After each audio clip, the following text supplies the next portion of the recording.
So we're going to be taking a look at Safui's Kaname. He is a potion / super potion character. He is honestly really cool. He has a really cool design, as you can see, for the art. But the real question is he any good? We're going to take a look at the accessories. 30 SP, 30 SP, 30 SP. And for the characters, 14 recharge, 12 recharge, and 12 recharge. He only has the last ditch survival. I haven't decided what I want to give him for his last bonus ability. He is tier 20 on all link slots. And he only has level 1 on here.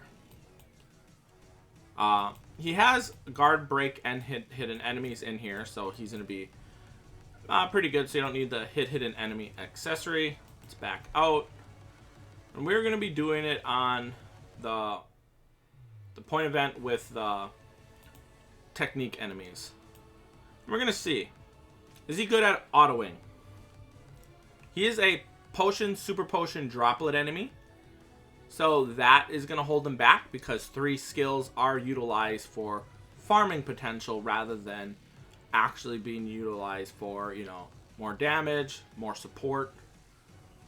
But it makes up for it in the long run. He has drain on all of his attacks, so that's going to be really good.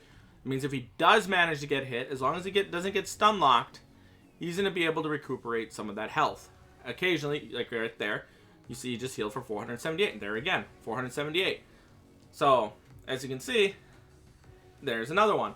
So he's healed for over 1,300 health already in just this one area. Yeah, that's pretty dang good. His strong attacks are pretty good too. I also like the fact that his NAD string has it. I really like the NAD string. Well, I should say the ranged part of the NAD string is really cool as well. I always like that. It's very strong. Honestly, they need to buff melee in Brave Battles. If you look at a lot of the enemies, their reach on their melee strong attacks are so pathetic for Bleach in general. Honestly, give them more range. At least in the front. Like maybe it goes out further. Like for if they're string, they should be able to hit right where that enemy is right there. When it was right there, he should be able to hit it with their melee strong attacks. Not strong attacks, melee NAD attacks. So honestly, I definitely hope they increase the range of melee NAD because I honestly think it's lacking. Let's see. Oh yeah, never mind. I was saying, dang, he did a lot of damage. No, we have a 1,000-year Blood War Eyes in here. That definitely helped on the boss.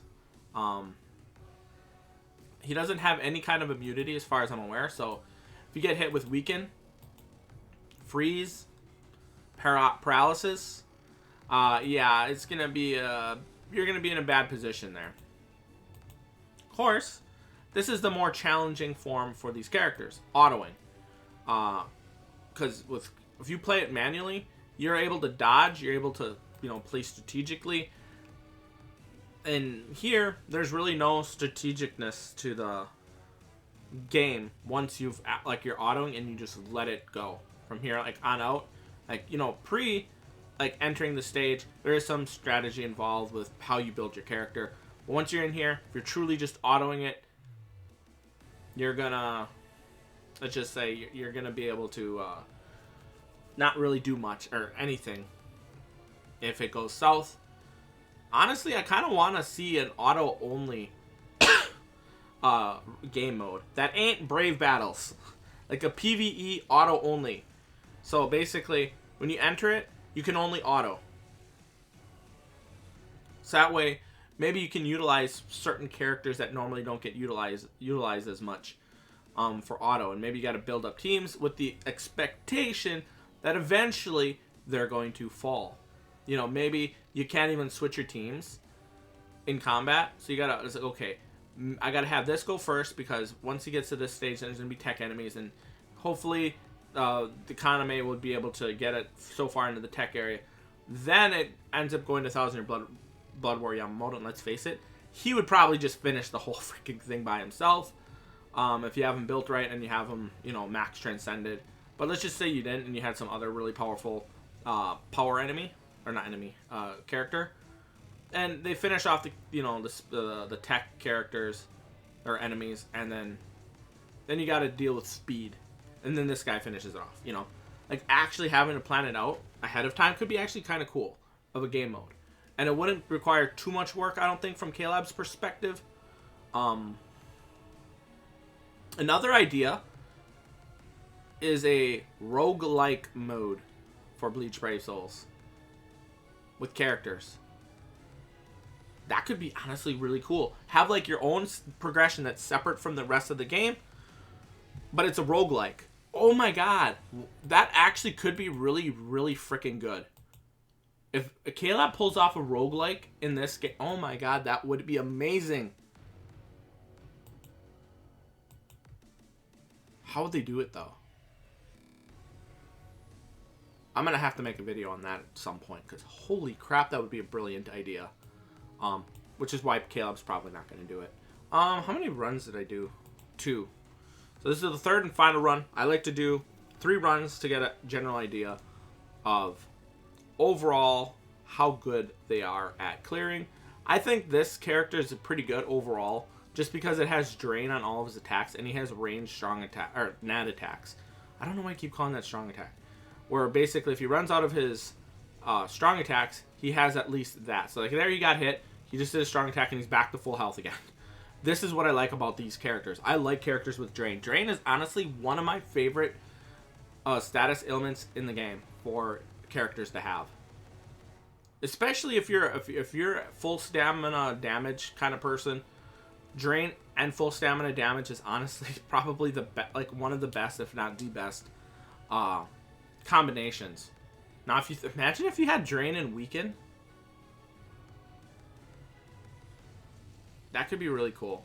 It'd be really freaking broken, but it could be really cool. It might not be damage-wise really broken, but it really depends on what the skills are. Like honestly, like the 3 trifecta for skills, in my opinion, or like abilities, is drain. Like if you have drain and weaken on all his abilities, and then you gave him shared complete status immunity, or even just complete status immunity. But let's face it, I like shared complete status immunity better, so I'd obviously prefer that. That would be really cool to see, honestly. Anywho, that's pretty much it. I think I'm going to do a video on the whole roguelike idea. Because, like, what would they be able to do? I think this is honestly, like, a really great idea for a game mode for Bleach Brave Souls. It would probably take a lot of time and effort. But if they get that sorted out and, set out, like, in a really good position with separate progression from the main game, kind of like Arena has their own progression, that could be, like, really, really freaking cool.